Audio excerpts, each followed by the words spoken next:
La atracción tropical de Jamaica prometía playas soleadas, una cultura vibrante y una muestra del paraíso, lo que atrajo al turista británico Timothy Southern, de 53 años de Lichfield, Staffordshire. En mayo de 2022, Timothy llegó al Royal Decameron Club Caribbean en St. Ann con su familia, ansioso por disfrutar del cálido clima y la relajada atmósfera del resort. Sus vacaciones comenzaron como esperaban, días de natación y exploración, y noches llenas de deliciosa comida, entretenimiento en vivo y cócteles tropicales. Una noche, Timothy se unió a otros 2 huéspedes en un reto de beber: consumir los 21 cócteles del menú del hotel en una sola sesión. Aunque ya había estado bebiendo brandy y cerveza durante el día, no pudo resistir el desafío. Al principio, el ambiente era agradable, con los hombres brindando y disfrutando de la compañía. No era un gran bebedor habitual, se dejó llevar por la emoción y el ambiente festivo. A medida que avanzaba la noche, Timothy bebió 12 de los 21 cócteles. La mezcla de alcohol junto con el calor y lo que había bebido antes comenzó a afectarle. Siguió participando, atrapado en la diversión de la noche. Los efectos acumulados del alcohol empezaron a pasar factura en su cuerpo, aunque Timothy, sumergido en el espíritu vacacional, apenas notó el malestar hasta que fue tarde.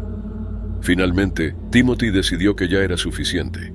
El reto que había comenzado como una distracción divertida, ahora lo hacía sentir mareado y con náuseas.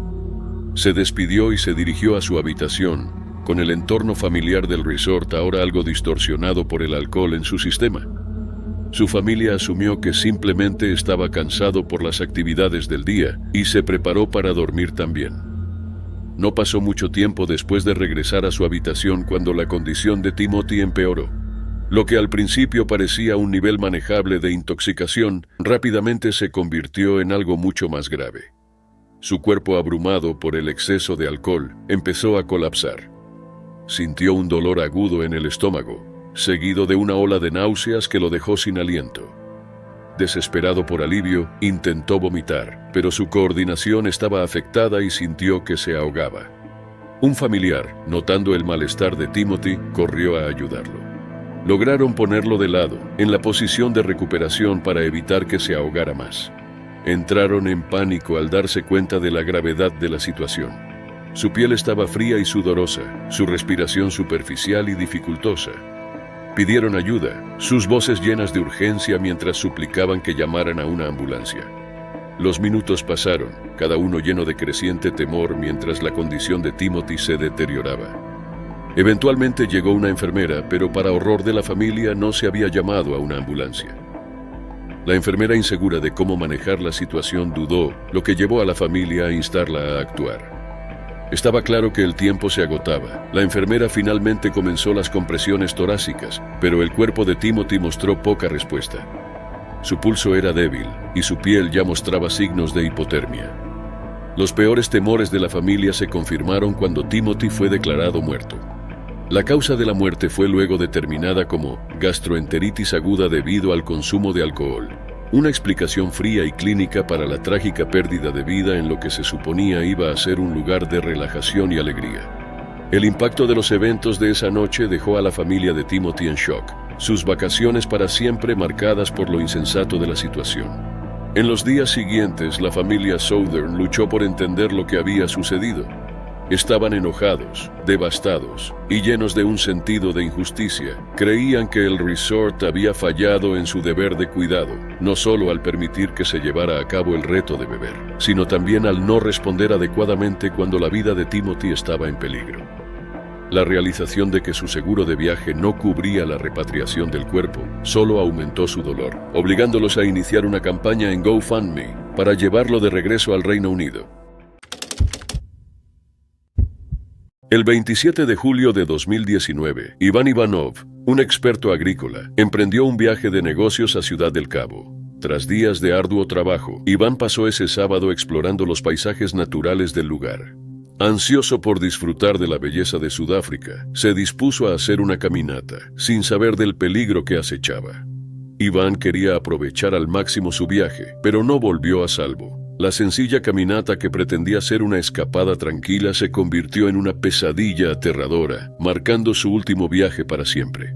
A los 44 años, Iván era un hombre de familia, pero su esposa e hijos no lo acompañaron en su caminata. En esa mañana, Iván partió solo, esperando disfrutar de la belleza del sendero de East Fort, Chapman's Peak Drive.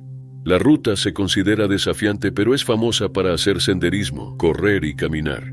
Aquellos que buscan soledad también pueden disfrutar durante las horas más tranquilas del día. Es una de las caminatas más pintorescas alrededor de Ciudad del Cabo, así que no es sorprendente que Iván la hubiera elegido como su destino. Llevaba algunos objetos personales, un teléfono BlackBerry, dinero, una capa verde, un botiquín de primeros auxilios y algo de comida como biltong y ciruelas.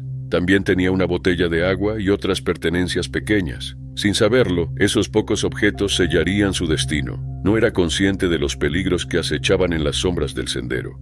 Más temprano ese día, justo antes de que Iván comenzara su caminata, una pareja que paseaba a su perro en el sendero vio algo que los hizo esconderse. 3 hombres armados que parecían problemáticos. Es posible que esconderse les haya salvado la vida, pero Iván Ivanov no tuvo tanta suerte. Sinaye Mposelwa, Matthew Guillo y Franklin Isaacs esperaban en las sombras del sendero. El trío tenía un plan sencillo. Decidieron emboscar a cualquier excursionista que pasara por allí y robarle sus pertenencias. Los 3 hombres tenían cuchillos que usarían en cualquier víctima que se resistiera al robo, y encontraron a su víctima perfecta. Iván Ivanov estaba disfrutando de su caminata, todavía cerca del estacionamiento. Su familia le había pedido que reconsiderara su decisión de caminar en Sudáfrica, creyendo que era un lugar peligroso, especialmente para un turista. Pero Iván era un hombre seguro de sí mismo. Quería pasar el fin de semana haciendo senderismo, porque le gustaba mucho la naturaleza de Ciudad del Cabo. Mientras caminaba, pasó junto a los arbustos donde Sinaye Mposelwa, Matthew Guillo y Franklin Isaacs se escondían. Los hombres salieron y le exigieron a Iván que les diera sus pertenencias. Cuando Iván se negó, ellos atacaron brutalmente. Iván fue apuñalado sin piedad 11 veces en la espalda y el pecho. Los 3 hombres luego huyeron, cubiertos con la sangre de Iván. La pareja que paseaba a su perro y fue testigo del comportamiento errático de los atacantes fue la primera en dar la alarma. Las autoridades llegaron al lugar, pero nada se pudo hacer por Iván Ivanov, quien sucumbió a sus múltiples heridas penetrantes. Poco después, 2 hombres encontraron a Sinaye Mposelwa, uno de los atacantes, cubierto de sangre. Los hombres entregaron a Mposelwa a la policía. Fue vinculado al crimen cuando se descubrió que la sangre en su ropa era de Iván. El hombre tenía algunas de las pertenencias. Sinaye Mposelwa admitió su participación en el asesinato, aunque se negó a testificar contra sus cómplices, citando amenazas de una pandilla de la prisión. En agosto de 2023, Mposelwa fue condenado a 25 años de prisión por el asesinato y 10 años adicionales por el robo agravado. El tribunal mostró indulgencia debido a las difíciles circunstancias personales de Mposelwa y porque el hombre mostró remordimiento. Matthew Guillo y Franklin Isaacs, los otros 2 atacantes, se han declarado no culpables. El juicio continúa mientras los habitantes de Ciudad del Cabo piden medidas adicionales para proteger a los turistas y residentes locales. El 9 de febrero de 2024, Nico Honarbach, de 44 años, disfrutaba de una escapada en el Mia Beach Club en Tulum, México, un popular destino turístico. Había pasado un gran día en compañía de sus 2 amados perros Skylar y Coco, y estaba a punto de irse cuando sucedió una tragedia, dejando un inmenso dolor para Carl Perman, su esposo durante 15 años. Nico era originaria de Los Ángeles y contaba con una significativa cantidad de seguidores en Instagram, donde compartía su vida glamorosa y sus viajes. Era una persona alegre que amaba viajar, por ello dividía su tiempo entre Beverly Hills, California, y Cancún, México. Nico se sentía cada vez más insegura en Los Ángeles debido al aumento de la delincuencia y la falta de vivienda. Había sobrevivido a una aterradora experiencia. Mientras caminaba con sus 2 perros, fue perseguida por una persona con un cuchillo. Este incidente la llevó a decidir pasar más tiempo en Cancún. Su esposo Carl Perman, un exagente de la DEA con amplia experiencia en las fuerzas del orden, estuvo de acuerdo con Nico. Aquel día, Nico acababa de terminar de comer y se preparaba para pagar su cuenta en el restaurante del Mia Beach Club cuando ocurrió lo inimaginable. Eran aproximadamente las 6:40 de la tarde de ese domingo cuando un hombre entró corriendo al restaurante, perseguido por otro hombre armado. El primer hombre era Sean Billery, un beliceño de 22 años con conocidas afiliaciones a cárteles. El segundo hombre era otro traficante de drogas. Mientras Villari intentaba huir, sus perseguidores abrieron fuego. Al principio los turistas confundieron los disparos con fuegos artificiales, pero luego el pistolero disparó una vez en la espalda de Villari. Incapaz de seguir corriendo, Villari fue alcanzado por el pistolero, quien disparó varias veces más. Fue entonces cuando una bala perdida alcanzó y mató a Nico. Según varios testigos, el personal del lugar no reaccionó. No verificaron el estado de Nico. Fueron otros invitados quienes corrieron en su ayuda, pero ya era demasiado tarde. Carl, el esposo de Nico, estaba fuera de la ciudad en el momento del incidente. Estaba de viaje por trabajo cuando recibió una devastadora llamada de un amigo informándole sobre el tiroteo.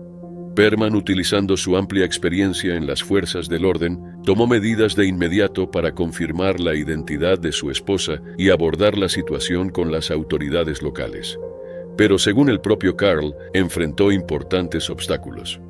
Al llegar a Tulum, Perman se encontró con autoridades locales poco cooperativas e inicialmente despectivas. Estaba desesperado, su dolor era inmenso. Aún así, Carl tuvo que pasar horas en la oficina de investigaciones de homicidios exigiendo ver el cuerpo de Nico para confirmar su identidad. Para empeorar las cosas y como una afrenta adicional, los medios locales informaron falsamente sobre una supuesta relación de Nico con actividades relacionadas con las drogas.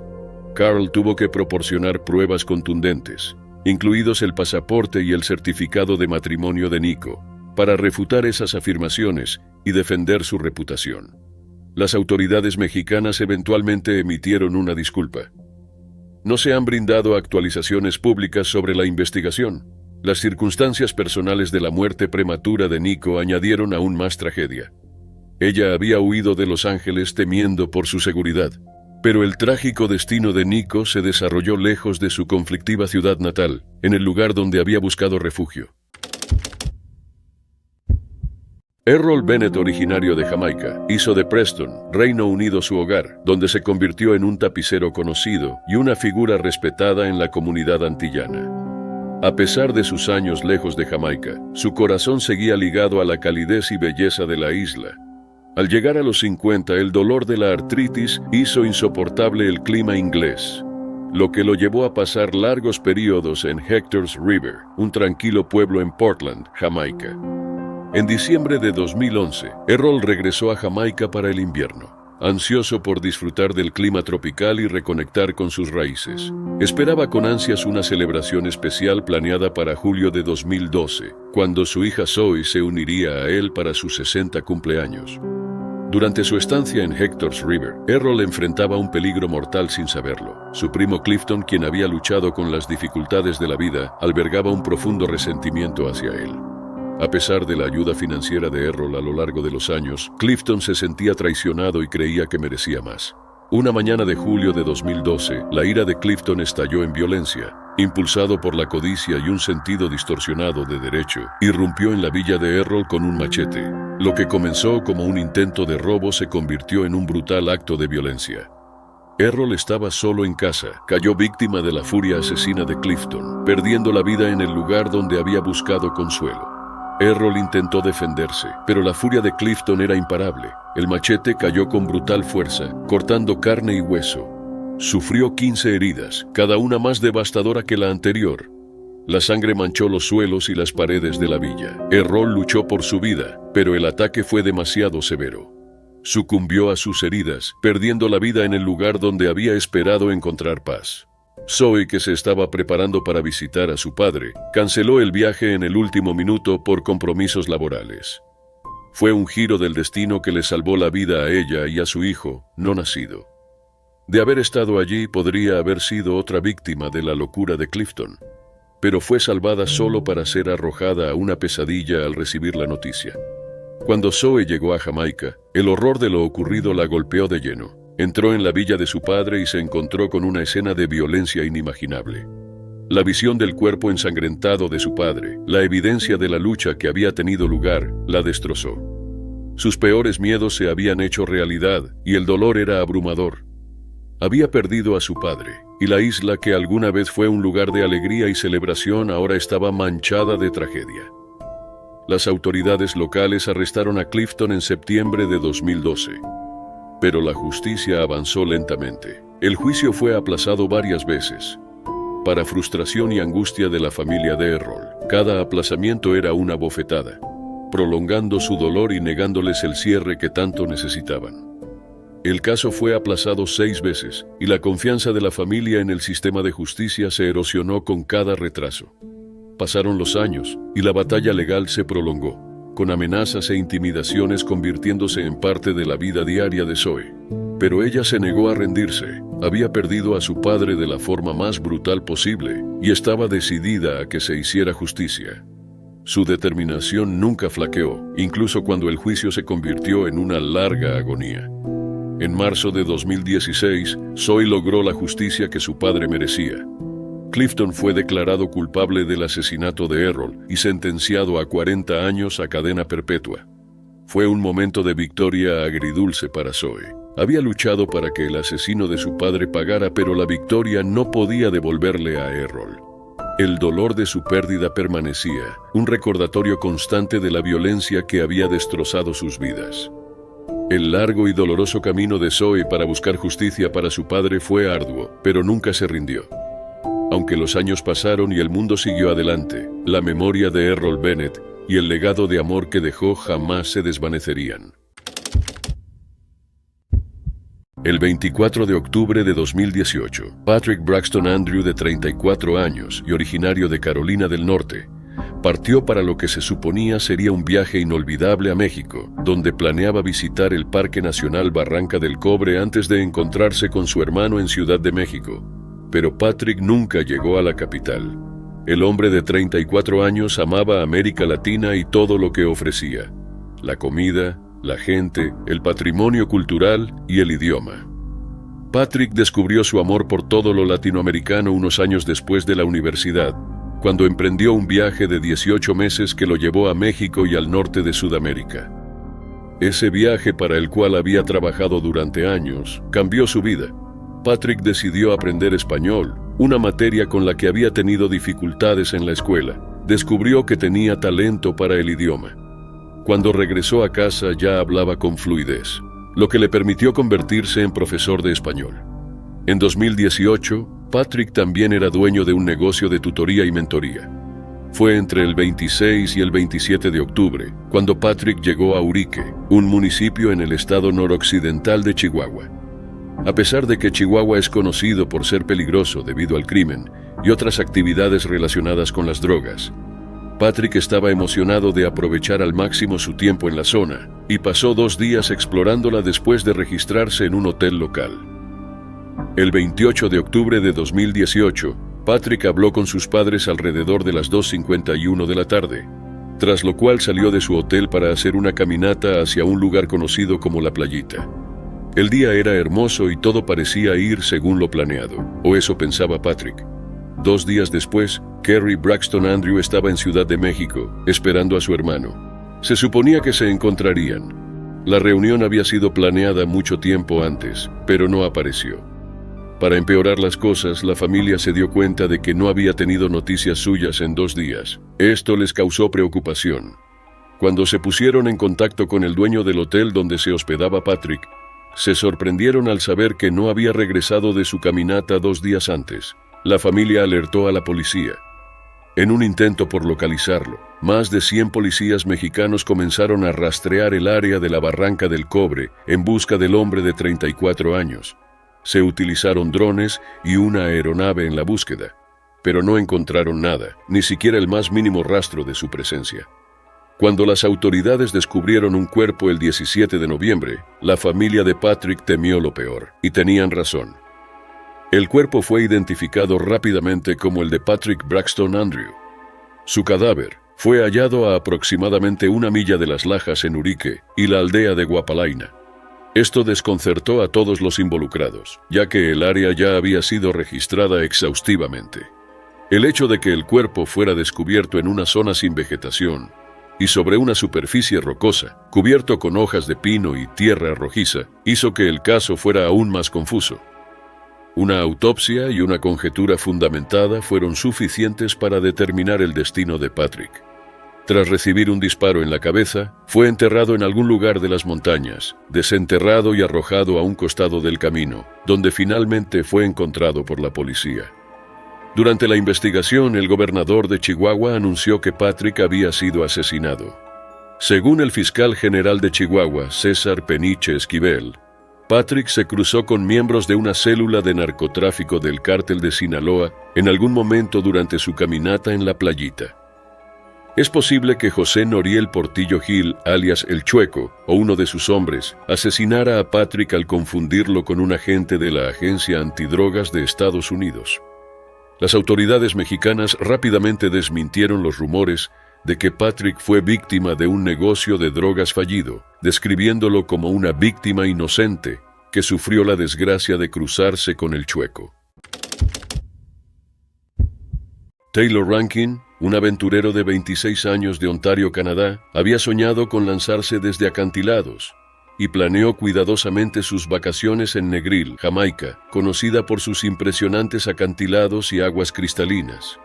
La costa dramática de Negril y su vibrante ambiente lo convertían en un paraíso para los buscadores de adrenalina que querían poner a prueba sus límites frente al mar Caribe. En un día despejado y azul, Taylor y sus amigos pasaron la mañana en 7 Mile Beach, disfrutando del sol y las cálidas aguas. Por la tarde, se dirigieron a los icónicos acantilados, famosos por sus vistas impresionantes y diversas alturas.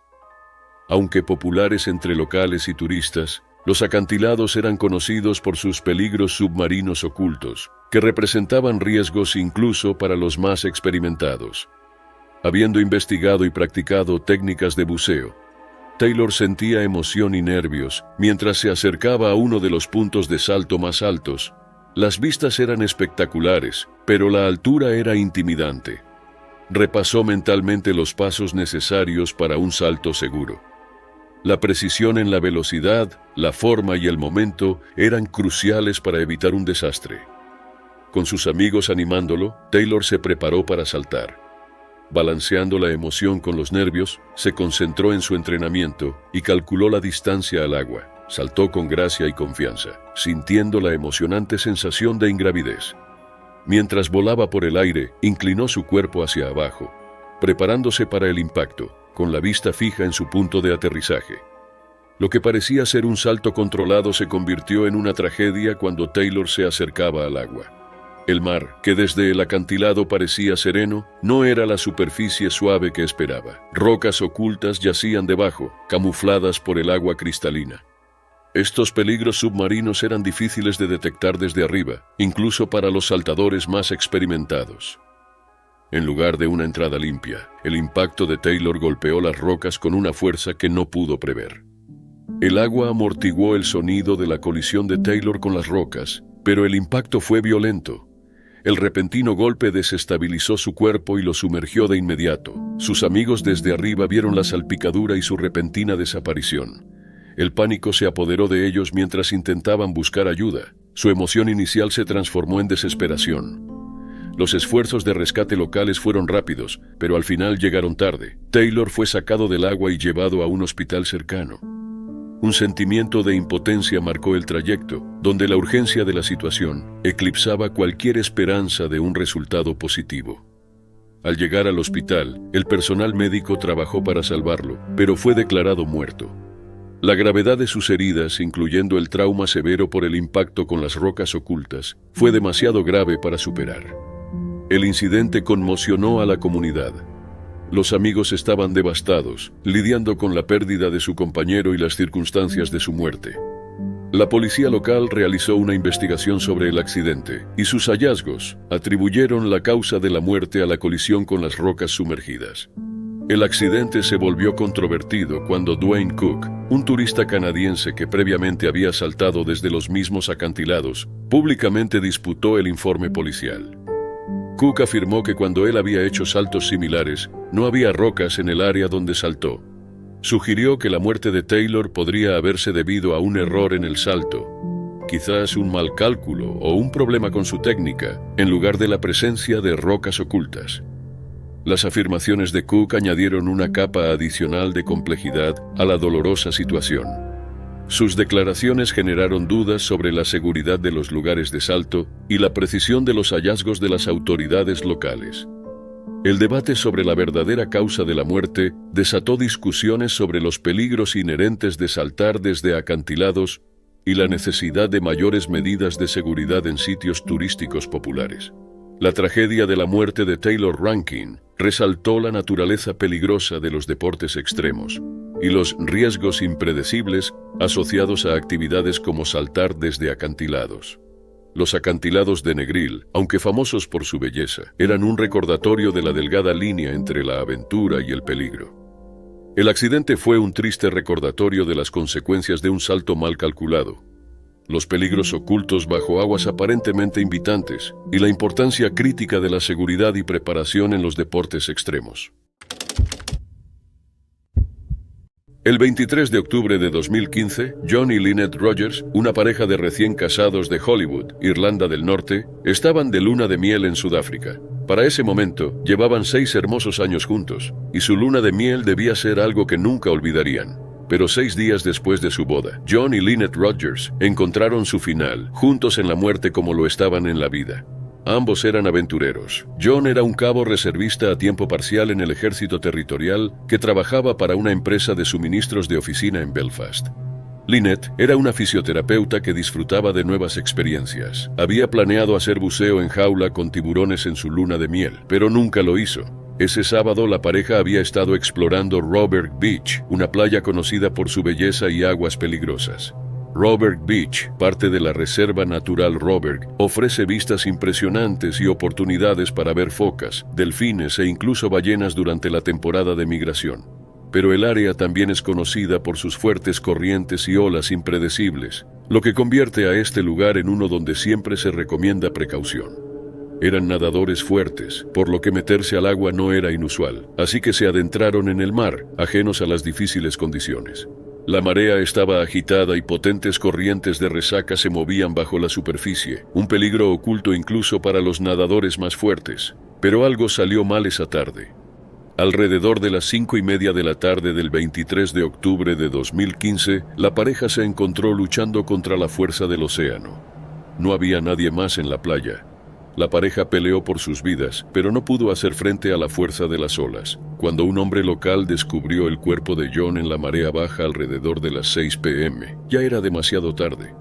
El Instituto Nacional de Rescate Marítimo, NSRI, respondió rápidamente, pero sus esfuerzos para revivirlo fueron en vano. 2 mujeres encontraron el cuerpo de Lynette a unos 600 pies de distancia en la misma playa.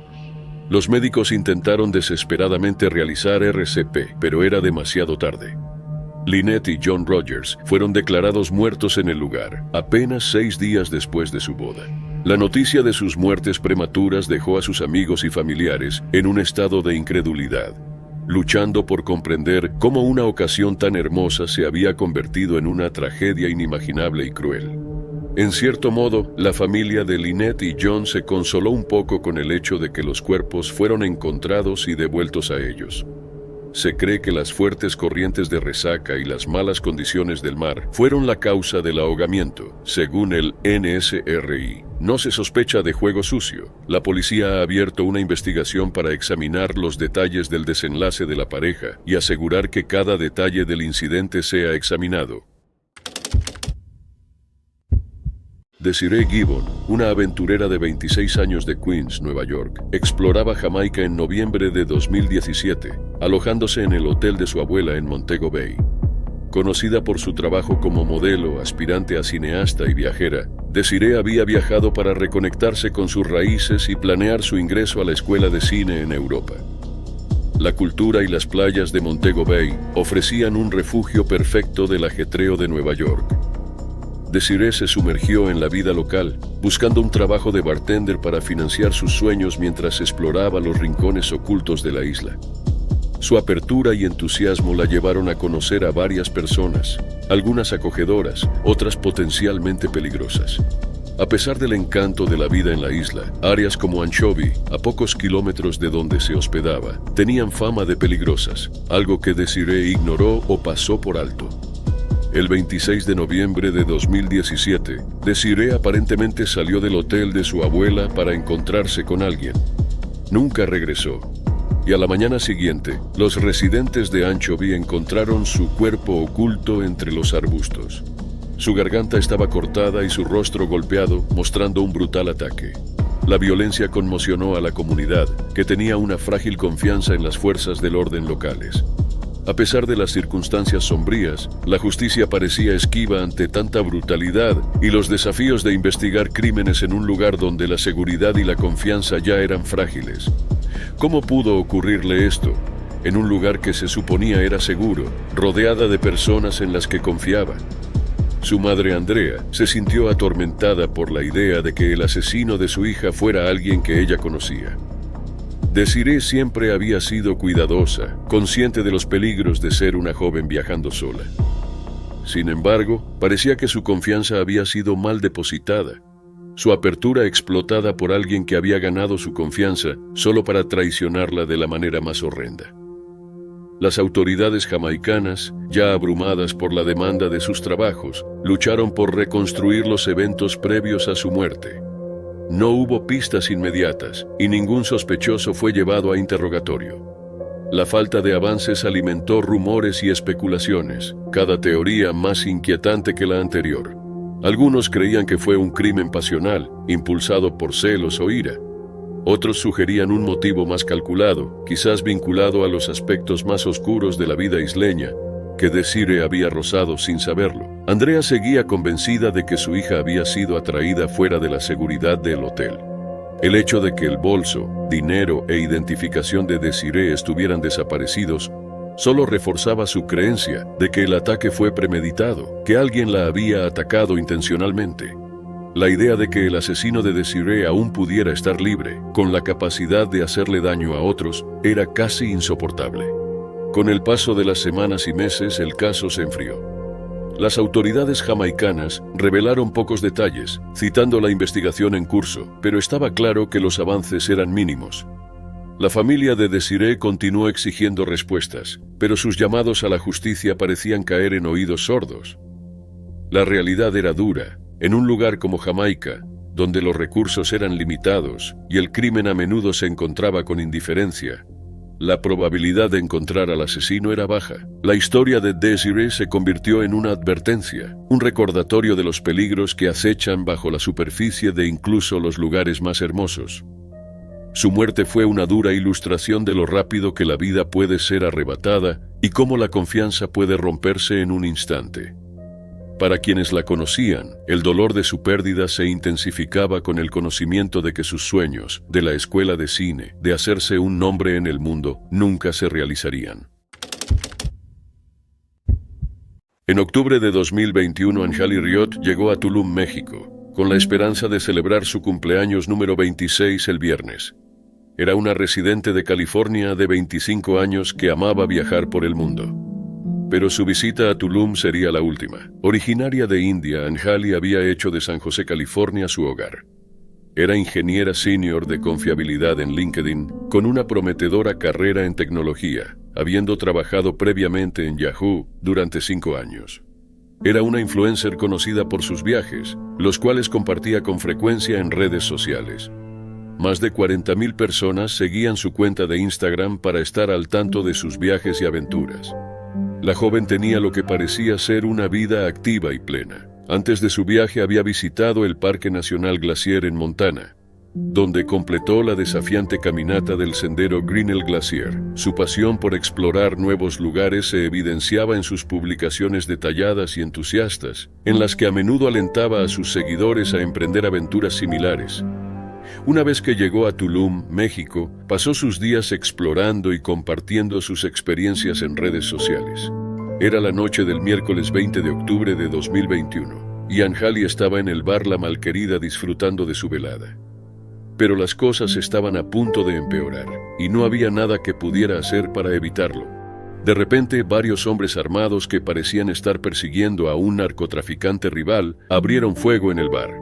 Anjali Riot y otra mujer, Jennifer Hensoldt, de 35 años, originaria de Alemania, quedaron atrapadas en medio de la violenta confrontación. Anjali fue disparada y murió en el lugar. Fue declarada muerta en la escena, mientras que Hensoldt sucumbió a sus heridas en un hospital local. El tiroteo también dejó a otros 3 turistas extranjeros heridos, 2 hombres alemanes de 26 y 25 años y una mujer de 21 años de los Países Bajos. El objetivo de los atacantes, un narcotraficante local involucrado en la venta de drogas a nivel callejero, desató la mortal balacera. Las autoridades arrestaron a José Antonio Lila Pérez, de 25 años, quien fue identificado a partir de imágenes fuera de la escena en relación con el tiroteo. La Fiscalía General del Estado de Quintana Roo y las autoridades locales han estado lidiando con el aumento de la violencia y la corrupción en destinos turísticos populares como Tulum, Playa del Carmen y Cancún. La administración del presidente Andrés Manuel López Obrador ha invertido significativamente allí, incluyendo planes para un aeropuerto internacional y una parada del Tren Maya. Pero estos esfuerzos ahora se ven opacados por el creciente índice de criminalidad. Después del incidente, el Ministerio de Asuntos Exteriores de Alemania emitió una advertencia de viaje, instando a sus ciudadanos en Tulum o Playa del Carmen a permanecer dentro de instalaciones hoteleras seguras.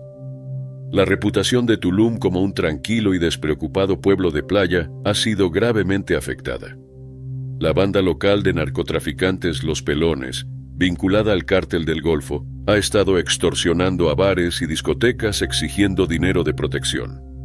Su influencia, junto con la presencia de grupos rivales como el Cártel de Jalisco, ha convertido áreas antes pacíficas en campos de batalla, amenazando la seguridad tanto de locales como turistas.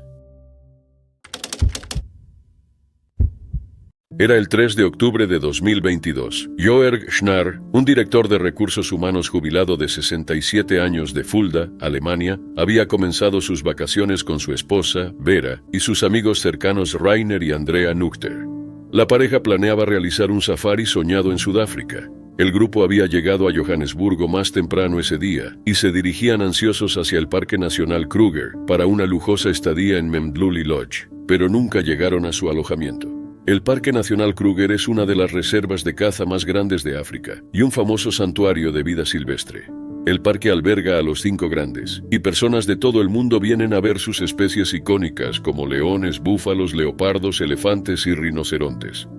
Cuando ocurrió, Jörg, su esposa y sus amigos estaban a solo 25 millas de la puerta principal del parque. Sus vacaciones soñadas se desmoronaron antes de que siquiera comenzaran. Los amigos estaban viajando por el pueblo agrícola de Whitewater en la provincia de Mpumalanga, con Jörg al volante, cuando un auto se desvió frente a su vehículo, bloqueando su camino y impidiendo que llegaran a la seguridad del parque. Dentro del auto había 3 hombres armados que querían robar al grupo de Jörg. Le ordenaron a Jörg que detuviera el vehículo. Querían que todos salieran, pero Jörg Schnarr se negó a detener el auto. Decidió desafiar a los 3 hombres armados, probablemente con la intención de proteger a sus seres queridos. Jörg cerró las puertas con llave y comenzó a retroceder. Pero mientras lo hacía, uno de los hombres armados abrió fuego, disparando a Jörg a quemarropa a través de la ventana. La bala se alojó en el cuerpo superior de Jörg Schnarr. El vehículo perdió el control, derrapando hacia atrás unos 330 pies antes de estrellarse contra la pared de una escuela local. La esposa y los amigos de Jörg estaban en shock, pero los atacantes huyeron de la escena con las manos vacías. Paramédicos y policías llegaron, pero era demasiado tarde. Jörg estaba muerto. Fue encontrado desplomado sobre el volante, habiendo muerto casi al instante debido a la herida de bala mortal. El servicio de policía sudafricano lanzó una búsqueda inmediata de los 3 sospechosos. La Agencia de Turismo y Parques de Mpumalanga ofreció asesoramiento completo para ayudar a los sobrevivientes a afrontar la experiencia horrible. La organización llamó al tiroteo un acto de sabotaje contra el sector de viajes y turismo y ofreció una recompensa de 2.500 libras por información que llevara a la captura de los asesinos. La policía encontró a uno de los sospechosos en posesión del automóvil Toyota Tazz blanco utilizado en el horrible asesinato. Se cree que los sospechosos están relacionados con una serie de robos a negocios en el área. Joseph Nyalunga, de 35 años, Marshall Sebo Mamba, de 38, y Bongumusa Fortune Matsane, de 25, enfrentan cargos de asesinato, intento de asesinato e intento de secuestro. Su caso ha sido transferido al Tribunal Superior de Mbombela para juicio. El juicio está programado para 2024. El ataque no solo ha reclamado la vida de un querido esposo y amigo, sino que también ha ensombrecido la reputación del Parque Nacional Kruger, un refugio para los entusiastas de la vida silvestre de todo el mundo. Barbara Scott Jones de Yorkshire, Inglaterra, se mudó a Jamaica con sueños de una vida perfecta. Tras casarse con Delroy Scott, un hombre local, sus días se llenaron de playas soleadas y ritmos de reggae. Pero su cuento de hadas comenzó a desmoronarse tras su divorcio. Decidida a empezar de nuevo, Bárbara se concentró en renovar su casa en Somerton, Jamaica, con el objetivo de regresar a Inglaterra. Durante esta transición se acercó a Omar Reid, un local de 30 años contratado para las renovaciones. Su relación profesional evolucionó hacia algo más personal, añadiendo complicaciones a la vida de Bárbara. A finales de 2004, Bárbara estaba en medio de un cambio importante. Se preparaba para dejar Jamaica y regresar a Inglaterra, una decisión que iba más allá de la mudanza física, marcaba el final de una etapa en su vida. Entre las tareas de empacar y supervisar las obras, Bárbara puso fin a su relación con Reid. Esta decisión sumó tensión a un periodo ya turbulento. La inminencia de su partida y el estrés emocional de su ruptura crearon un ambiente propicio para el conflicto. El 14 de diciembre, se reportó la desaparición de Barbara Scott Jones. Su ausencia alarmó a todos, dado su hábito de comunicarse con su familia en Inglaterra. Su hija, Miss Gildes Jones, comenzó a preocuparse tras no poder contactarla por más de 10 días.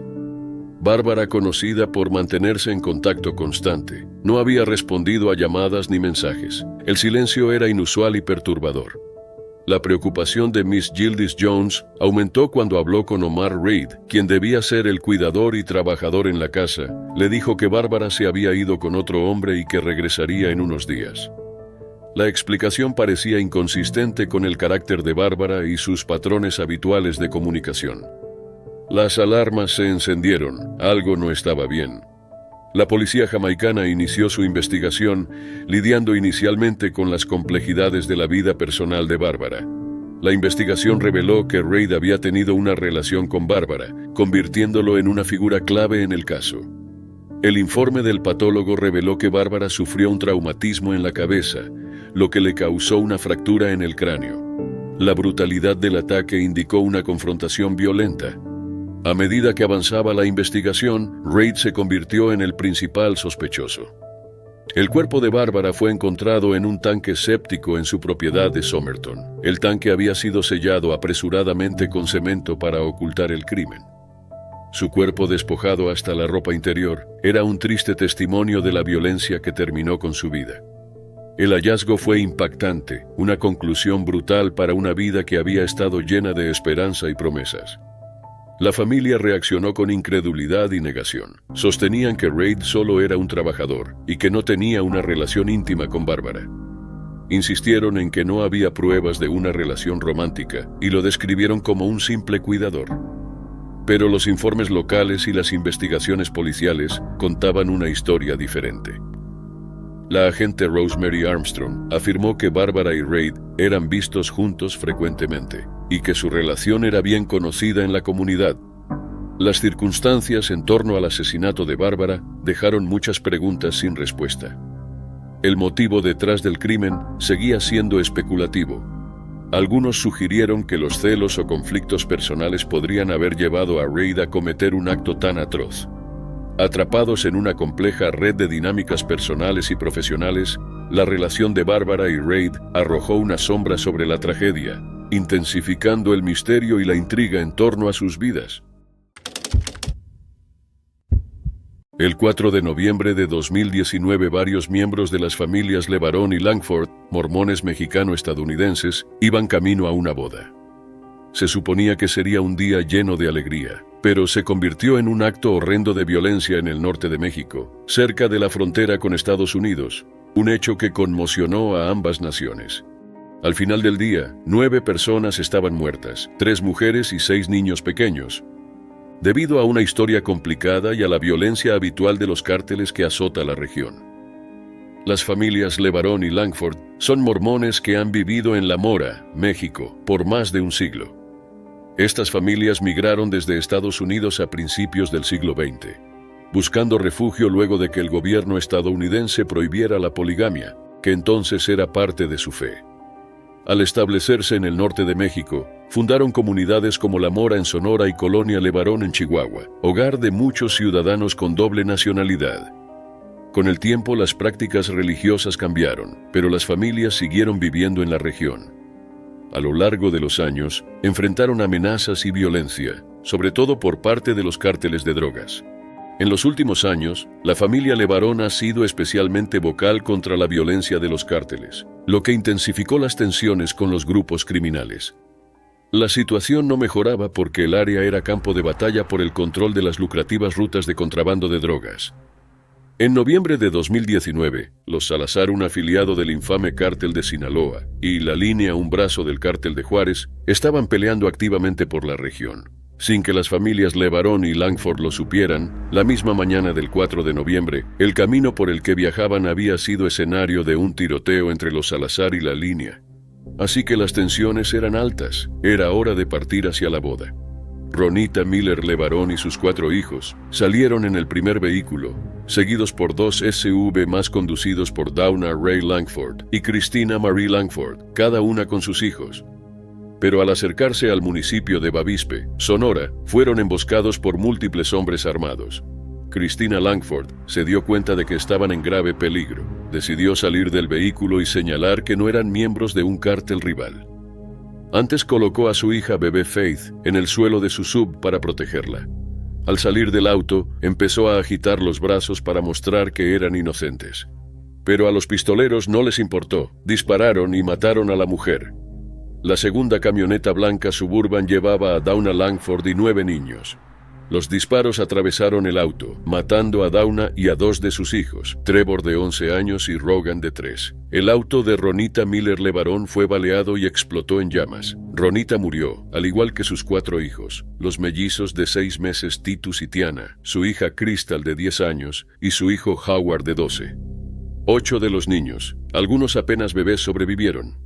Tras la horrible emboscada, el hijo de Dawna, Devin de 13 años, tomó el control de la situación. Cubrió a sus hermanos con ramas para esconderlos y luego se fue a buscar ayuda. Caminó 13 millas hasta La Mora, pero al pasar el tiempo, su hermana de 9 años se preocupó y decidió seguirlo. También caminó por horas en busca de ayuda. La búsqueda oficial de los sobrevivientes comenzó entre las 6 y 7 de la tarde. Los niños que sobrevivieron fueron encontrados a las 8:30 de la noche, a excepción de los que habían salido. A las 9:45 de la noche, la niña que fue a buscar asistencia también fue encontrada. Parientes de La Mora intentaron llegar antes, pero fueron repelidos por disparos. 5 de los niños estaban gravemente heridos y fueron trasladados a Estados Unidos para recibir atención médica. Los otros 3 que no resultaron heridos regresaron con sus familias en La Mora. Tras la masacre, hubo una fuerte respuesta tanto de las autoridades mexicanas como estadounidenses. Los familiares visitaron el lugar bajo protección del ejército mexicano y se realizaron funerales con asistentes de lugares tan lejanos como Dakota del Norte. El gobierno mexicano atribuyó el ataque a un caso de identidad equivocada, creyendo que los vehículos de la familia fueron confundidos con los de un cártel rival. Se especula que la postura abierta de la familia contra la violencia de los cárteles pudo haber influido. También existen otras teorías relacionadas con eventos previos al ataque. Se alegó que en los meses anteriores a la masacre, los Salazar advirtieron a los residentes que no compraran combustible fuera de Chihuahua, y nuevos agentes en el área comenzaron a mostrar comportamientos cada vez más agresivos. La comunidad de La Mora, incluidas las familias Levarón y Langford, aparentemente había alcanzado un frágil acuerdo con los Salazar, uno de los carteles en guerra. Según algunas fuentes, La Línea pudo haber atacado a los mormones para enviar un mensaje a los Salazar sobre su presencia e influencia en la región. Después de la masacre, 31 personas con aparentes vínculos con La Línea y el cartel de Juárez fueron detenidas por las autoridades mexicanas, pero solo 7 han sido acusadas de los asesinatos. El supuesto autor intelectual de la masacre, Roberto González Montes, presuntamente un ex policía, fue arrestado el 25 de noviembre de 2020. En julio de 2024, Carlos Luna, un hombre de 43 años de Gea de los Caballeros cerca de Zaragoza, España, emprendió un viaje al Parque Nacional Pilanesberg en Sudáfrica. Acompañado por su prometida y dos de sus amigas que vivían en Johannesburgo, Carlos buscaba la emoción de encuentros cercanos con la naturaleza. El domingo 7 de julio de 2024, Carlos Luna, su prometida y sus amigas ingresaron al Parque Nacional Pilanesberg por la puerta de Bagatia. Pilanesberg es un famoso santuario con algunas de las criaturas más magníficas de la naturaleza en un antiguo cráter volcánico. El parque es un hábitat natural para los llamados 5 grandes de África: elefante, búfalo, león, leopardo y rinoceronte. Llevaban cámaras, por lo que tomaron fotos de la fauna y el paisaje mientras recorrían el parque. Poco después de entrar al parque, avistaron algo que animó a Carlos Luna a tomar una decisión imprudente. El grupo vio una manada de elefantes en reproducción cerca de un lago, 3 adultos y 3 crías. Era una visión impresionante, suficiente para que Carlos dejara la seguridad de su vehículo, deseando capturar algunas fotos de cerca de la manada. Al hacerlo, ignoró las pautas del parque, que indican que los turistas deben permanecer en sus vehículos para garantizar su seguridad y la de la vida silvestre. Pero no todos apoyaron la decisión del hombre. Su prometida y sus 2 amigas intentaron llevar a Carlos de regreso a la seguridad, pidiéndole una y otra vez que abandonara su plan. Pero la decisión de Carlos fue final. Con su cámara en las manos, el hombre se acercó a los animales, posiblemente con la esperanza de tomar la foto de su vida. La manada consistía en una elefanta hembra de 3.5 toneladas, la líder del grupo, 2 elefantes machos adultos y 3 crías. Los animales estaban tranquilos al principio, probablemente inconscientes del humano que se acercaba. Pero eso cambió cuando la matriarca, la elefanta que lideraba el grupo, sintió que Carlos se acercaba. Se asustó. Los elefantes son ferozmente protectores de sus crías, y cualquier amenaza percibida puede provocar una respuesta violenta. La matriarca cargó contra Carlos, impulsada por el instinto de proteger a su familia. Los otros 2 machos adultos se unieron. Era una visión aterradora. Carlos estaba en grave peligro, así que se dio la vuelta y comenzó a correr, con su cámara todavía en las manos. Tenía que regresar al vehículo. Mientras tanto, su prometida y sus amigas miraban horrorizadas. No pudieron hacer nada más que gritar mientras los elefantes enfurecidos se acercaban. Todo ocurrió en un instante. Los elefantes alcanzaron a Carlos, lo derribaron y lo aplastaron contra la tierra. 30 segundos. Eso es todo lo que tomó para que Carlos Luna encontrara su espantoso final. El ataque dejó una escena espeluznante, ropa ensangrentada y los restos del cuerpo de Carlos Luna, aplastados más allá del reconocimiento. Después del ataque, la manada se alejó y su amenaza percibida desapareció. Los testigos alertaron a los funcionarios del parque. Se apresuraron al lugar, pero sabían que no se podía hacer nada. La prometida y las amigas de Carlos quedaron en estado de puro shock, requiriendo asesoramiento inmediato para lidiar con el trauma. Una elefanta hembra puede medir más de 11 pies de altura, pesar hasta 4 toneladas y correr hasta 25 millas por hora. Los elefantes machos son aún más grandes, alcanzando hasta 13 pies de altura y pesando hasta 6 toneladas. Carlos Luna nunca tuvo oportunidad. Tras el incidente, la Junta de Parques y Turismo del Noroeste transmitió sus más sinceras condolencias a la familia de Carlos y subrayó la importancia de seguir los procedimientos de seguridad. Peter Nell, el director interino de conservación, enfatizó que estas reglas están en su lugar para salvaguardar tanto a los visitantes como a los animales, y que este suceso debería servir como un recordatorio claro de las posibles consecuencias de desobedecerlas. El 11 de agosto de 2023, 5 amigos de la infancia volvían a casa tras asistir a un festival. Pero Roberto Olmeda, Diego Lara, Uriel Galván, Dante Cedillo y Jaime Martínez nunca llegaron a su hogar. Sus familias buscaban respuestas desesperadamente. Cuando un aterrador video mostrando a los 5 jóvenes atados y amordazados fue subido a redes sociales, quedó claro que algo les había sucedido, probablemente a manos de uno de los cárteles más despiadados de México. Roberto Olmeda, de 20 años, Diego Lara, de 20, Uriel Galván, de 19, Dante Cedillo, de 22 y Jaime Martínez, de 21, eran amigos y estudiantes universitarios de Lagos de Moreno. Los 5 solían pasar tiempo juntos y su lazo era evidente. Roberto estudiaba ingeniería en la universidad. Diego era herrero, trabajando en el taller de su padre. Uriel era un ciclista apasionado y el más joven del grupo. Dante era ciclista profesional y recientemente había iniciado un negocio. Y Jaime trabajaba como albañil. Cada uno tenía un futuro prometedor con aspiraciones de triunfar en sus respectivos campos. El 11 de agosto asistieron a un festival, sin saber que esos serían sus últimos momentos felices juntos. Tras participar en el festival anual en honor al santo patrono de un pueblo, los amigos decidieron volver a casa.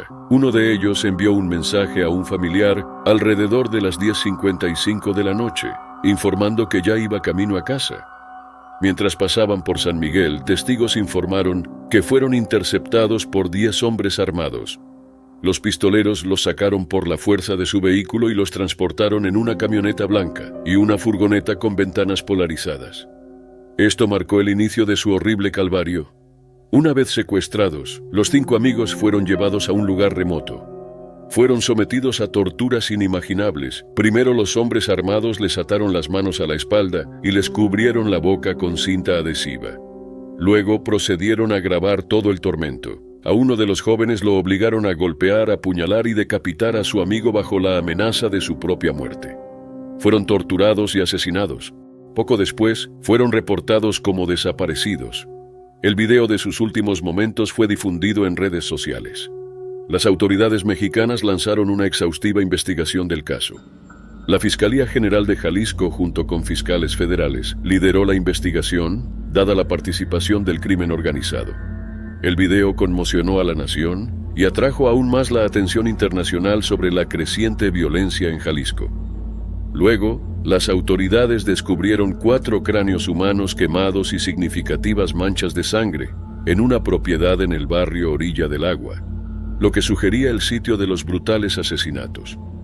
Se encontró un Volkswagen Jetta calcinado con restos humanos que se cree pertenecía a Diego Lara. Según los informes oficiales, el cártel Jalisco Nueva Generación, CJNG, conocido por sus brutales métodos de control, fue el responsable del secuestro. Al parecer, el cártel atrajo a los jóvenes bajo la promesa de una oferta laboral, una táctica utilizada para reclutar nuevos miembros.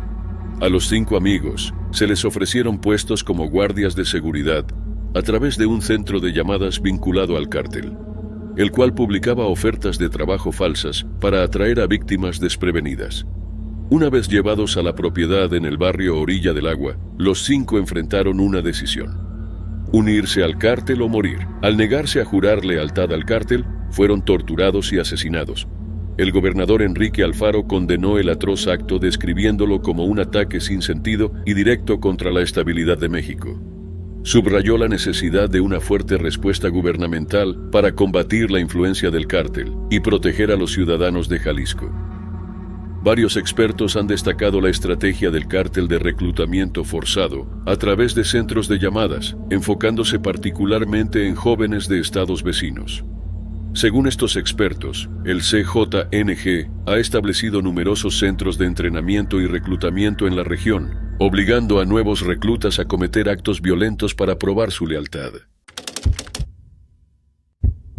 El 3 de agosto de 2023, Carl Teo, un cirujano ortopédico y consultor de traumas de 40 años del Reino Unido, estaba de vacaciones soñadas con su esposa Sara, su madre Ainá y su hijo pequeño Hugo de 2 años, en Sudáfrica. La feliz familia pasó ese jueves avistando ballenas en Hermanus y viendo pingüinos en Betty's Bay, pero lo que comenzó como un hermoso día, pronto se convirtió en una oscura pesadilla que cambió sus vidas para siempre.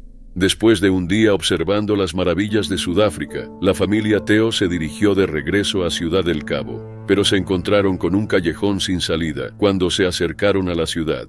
Dirigidos por la policía, fueron conducidos sin saberlo al corazón de una violenta huelga de taxis cerca del municipio de Nyanga. El conductor Carjao fue instruido a seguir un auto blanco adelante y lo hizo, sin saber que se dirigían hacia un destino terrible. La familia notó signos de disturbios mientras conducían por el área. Las ruedas de los autos estaban esparcidas por todas partes y los peatones caminaban inquietos.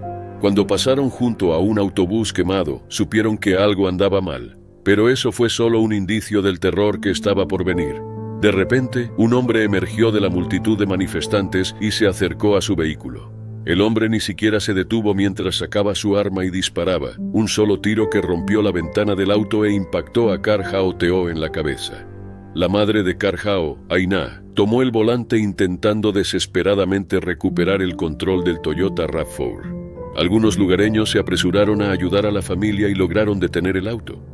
A pesar de su herida, Carhao seguía vivo, luchando por respirar. Su familia estaba aterrorizada. Un hombre que también había sido dirigido a Nyanga por la policía se les acercó.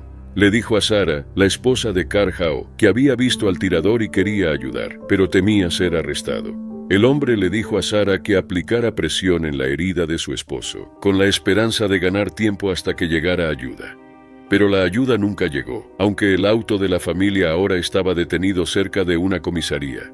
Había alrededor de 6 policías en la escena, pero según la familia de Carhao, su actitud fue desconcertante. Los oficiales preguntaron sobre lo sucedido, pero no se movieron para ayudar mientras suplicaban que llevaran a Carhao al hospital.